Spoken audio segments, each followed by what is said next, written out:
Salut, c'est Vincent et je vous retrouve aujourd'hui pour un petit unboxing de Escape the Dark Castle, le jeu d'aventure et d'atmosphère. Alors, c'est une totale découverte pour moi, j'avais vu le jeu apparaître dans les rayons de ma boutique préférée et donc il m'a intrigué, notamment par ses visuels là en noir et blanc. Et puis je me suis renseigné un petit peu de mon côté, a priori les mécaniques ont l'air intéressantes également. On est dans un jeu coopératif. Ça a l'air de ressembler un petit peu à un escape game, mais sans en être tout à fait un. Plutôt un jeu de plateau qu'on va pouvoir rejouer plusieurs fois, a priori. En tout cas, je l'espère. Alors, on a une boîte assez sobre là, donc, d'un format moyen. Et puis, on va découvrir ensemble le dos de la boîte. Alors, qu'est-ce qu'on nous dit? Après des années de captivité dans les profondeurs du Dark Castle, vous parvenez enfin à vous échapper de votre cachot. Vous devez désormais faire face à d'innombrables dangers dans votre quête désespérée pour vous échapper.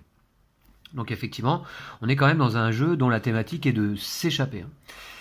C'est un jeu d'aventure fantasy dans lequel l'accent est mis sur l'atmosphère, la narration, en effet, il y a l'air d'y avoir pas mal de textes sur les cartes, et la coopération des joueurs. Le jeu idéal, a priori, pour de nouveaux amateurs de jeux de plateau. Vous jouerez le rôle de prisonnier et devrez travailler ensemble, utilisant dés et cartes objets pour surmonter les nombreuses horreurs, pièges et défis que le château mettra sur votre chemin. Pourrez-vous échapper à l'obscurité? Alors, on n'a pas l'auteur du jeu qui apparaît là ici. Bon, je vois un copyright datant de 2018, donc le jeu est assez récent. Des parties de 30 minutes, de 1 à 4 joueurs, jouables en solo donc, et à partir de 14 ans. Le contenu, 45 cartes chapitres, 35 cartes objets, une carte de début d'aventure. J'ai l'impression que ça doit être un plan en fait du château. J'espère que c'est ça. 9 dés de chapitres, 6 dés de personnages, un bloc-notes et 4 crayons à papier. Voilà. Là, on nous donne les caractéristiques du jeu, des règles simples, faciles à apprendre, un jeu social et coopératif, 2 minutes de mise en place, des aventures variées à forte ambiance, choisissez votre chemin vers la liberté et un château différent à chaque fois. Voilà, ok.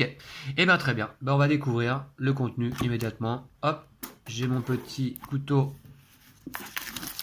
pour ouvrir tout ça. Alors, c'est parti, j'ai hâte de voir un petit peu le matériel et surtout évidemment de lire les règles et de me mettre au jeu.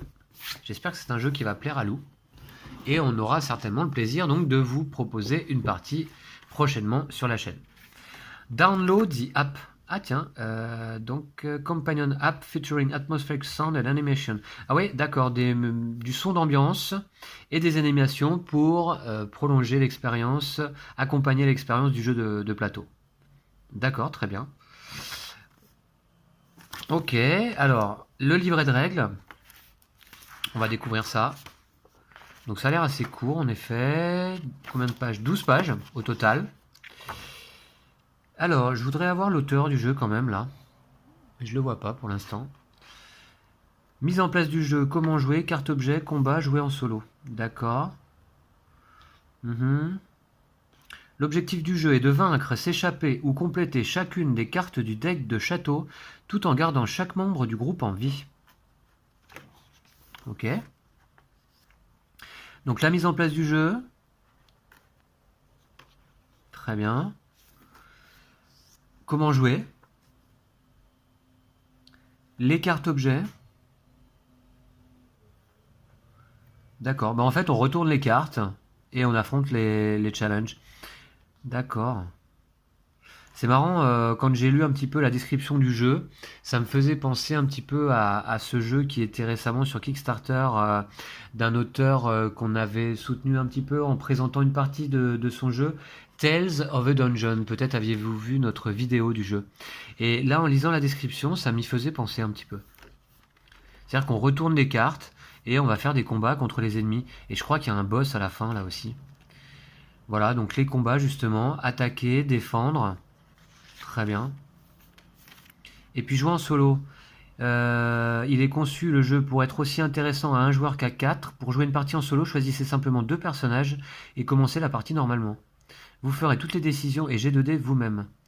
Il n'y a que 2 choses à prendre en compte. Vous devez décider à chaque fois à l'avance lequel de vos personnages retourne la prochaine carte de chapitre. Chaque vous que vous lisez s'applique alors au personnage en question, d'accord? Lorsque vous devez piocher des cartes, lancer des dés ou faire n'importe quelle action par joueur, considérez que l'instruction se transforme en par personnage. D'accord. Là, découvrez également nos autres aventures sur themborn.com. Et là, je vois notamment un jeu qui s'appelle Sector. D'accord, le même principe, mais dans un autre donjon ou château, ou univers, en tout cas, a priori dans l'espace. Ok, bon. Très bien. Ensuite, alors, 4 petits crayons papier. Ok. Ensuite, des grandes cartes, là, ici. Ah oui, un paquet de vraiment très grandes cartes, d'accord. À ne pas lire tant que vous n'avez pas complété la dernière carte de chapitre. Vous êtes enfin, vous avez atteint l'ultime défi, un dernier obstacle se dresse entre vous et la liberté, retournez la carte maintenant. Ok. D'accord. Après des années de captivité dans les profondeurs du Dark Castle, vous parvenez enfin à vous échapper de votre cachot.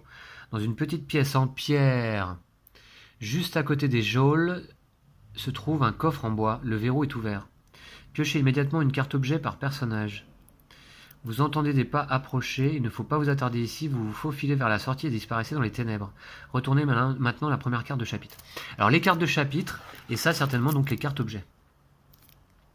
Ok, donc, et là, un petit bloc. Un petit bloc pour prendre des notes, je suppose, simplement.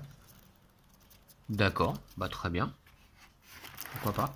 Et quelques dés, qu'on va découvrir un petit peu après. Alors ça, par contre, ces grandes cartes, j'ai l'impression que, du coup, malheureusement, là, lors du unboxing, on va pas pouvoir trop les regarder. Au moins, peut-être un peu les illustrations quand même, on va voir. Alors, il y a une ouverture facile ou pas, là? Oui, voilà. Ok. Alors, on a en tout cas des très grandes cartes. Alors ça, j'ai rarement vu ça. Ok. De bonne qualité et avec une petit film de protection. Retournez pour commencer. Alors, je ne sais pas dans quel sens elles sont du coup. Ah voilà, d'accord, ça c'est le dos. Noir, d'accord. Et puis là, donc, on va regarder vite fait les illustrations. Pour avoir une idée un petit peu de comment ça se présente. Voilà. Ouais, alors c'est pas mal, hein. On est dans un univers noir et blanc. Tiens, ça me rappelle le 7e continent. Des squelettes. Ok. Des ennemis, certainement, voilà. Ok, je passe certaines cartes, hein, j'en regarde pas tout. Mais ça donne une idée un petit peu du style visuel, un style graphique très prononcé là, et assez bande dessinée aussi. Ok. Et la carte du... Mince alors, la carte du château, elle est où?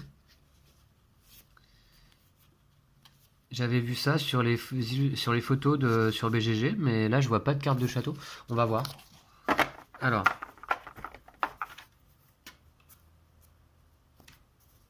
Je vais regarder dans les règles.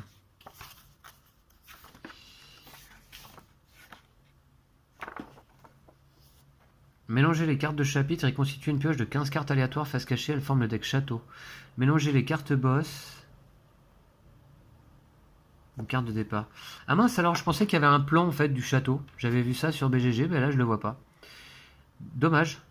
C'est ça qui m'avait décidé à acheter le jeu, donc je suis un petit peu déçu là. Mélanger les cartes boss, placer la carte de départ au sommet du deck château. D'accord. Il y a 5 cartes boss, une carte de départ, 6 cartes de personnage. Ah les cartes de personnage, on peut peut-être les voir d'un petit peu plus près. Ça, c'est un personnage jouable, donc, Tanner.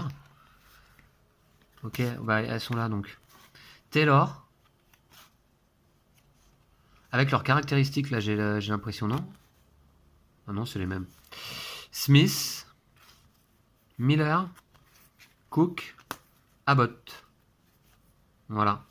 D'accord, une carte de départ, donc c'est celle-ci, je suppose, oui. Et puis 5 cartes boss. Alors les boss, est-ce qu'on les a quelque part? Ça, j'ai l'impression que c'est un boss. Ouais. Là, c'est un boss aussi, j'ai l'impression, non? Ça, c'est un boss, a priori, ça aussi. Ça aussi. Ok, d'accord. Là, non, alors du coup, je suis pas très sûr. 5 cartes boss, je sais pas comment il les distingue. Bref. Ok, d'accord. Et puis maintenant, on va regarder les objets. Les cartes objets qui sont là.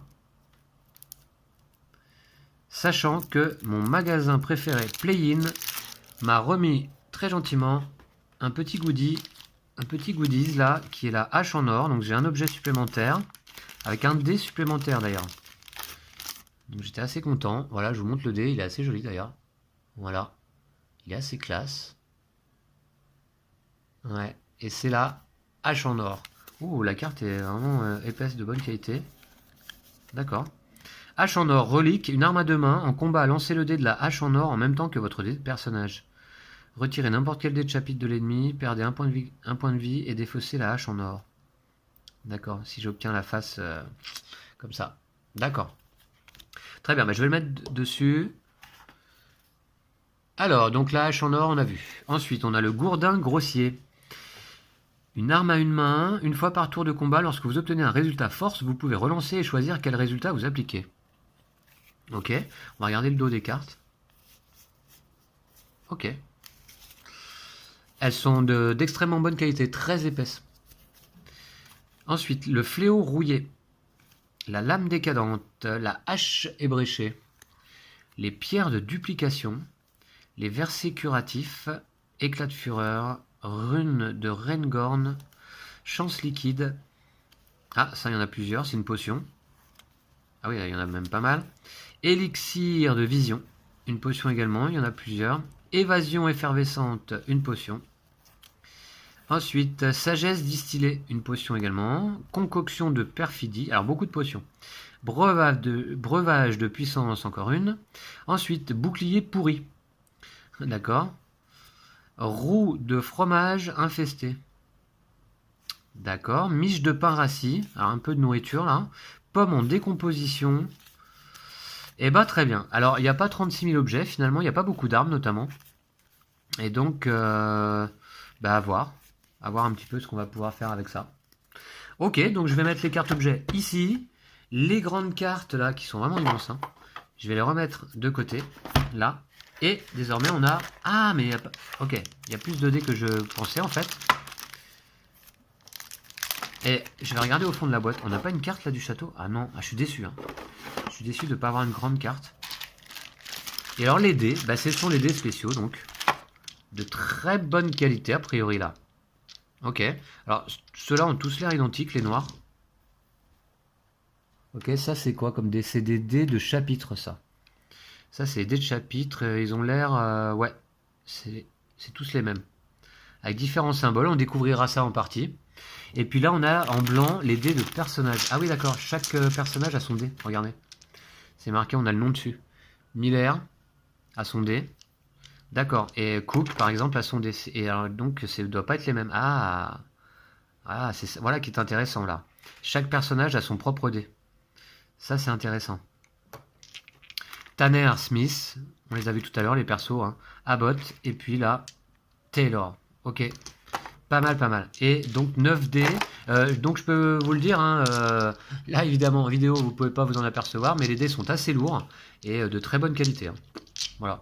Donc une belle production. Quel est l'éditeur là Alors on n'a pas l'auteur. Ça je suis un peu décontenancé aussi de ne pas avoir l'auteur quand même. Je regarde un petit peu. Et l'éditeur Themborn, j'ai l'impression. Ouais, l'éditeur Themborn. Ah, Game Design, Thomas Pike, Alex Crispin et James Shelton. Ok. Et Art et Design graphique, Alex Crispin. D'accord. Ok. Donc Thomas Pike, Alex Crispin et James Shelton. Les auteurs du jeu, ils sont 3. Exode Games et Themborn. Ok. Bah, ce sont des auteurs a priori que je ne connaissais pas. Et les deux maisons d'édition là non plus. Donc voilà, bah écoutez, c'est de la nouveauté. Ça vient de sortir là en français et ça a l'air assez intriguant finalement. J'ai l'impression que c'est assez simple comme jeu. On va voir ça. Vous avez vu les règles là sont vraiment courtes.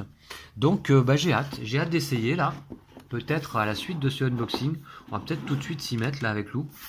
On va avoir un petit peu de temps, donc eh ben, très bien. Et j'espère pouvoir vous présenter une partie rapidement sur la chaîne de Escape the Dark Castle, le jeu d'aventure et d'atmosphère. Voilà, et là, en parlant d'atmosphère, bah, du coup, avec cette illustration là sur cette belle boîte, bah, on est en plein dedans, hein. Ok, bah, je vous remercie d'avoir suivi ce unboxing. J'espère vous voir pour la vidéo de partie. Et puis, bah, je vous remercie. N'hésitez pas à mettre un pouce si vous avez apprécié la vidéo. N'hésitez pas à visiter notre page Facebook ainsi que Tipeee pour nous soutenir. Et puis moi, je vous dis à très très vite. D'ici là, prenez soin de vous et de vos jeux de société. Ciao!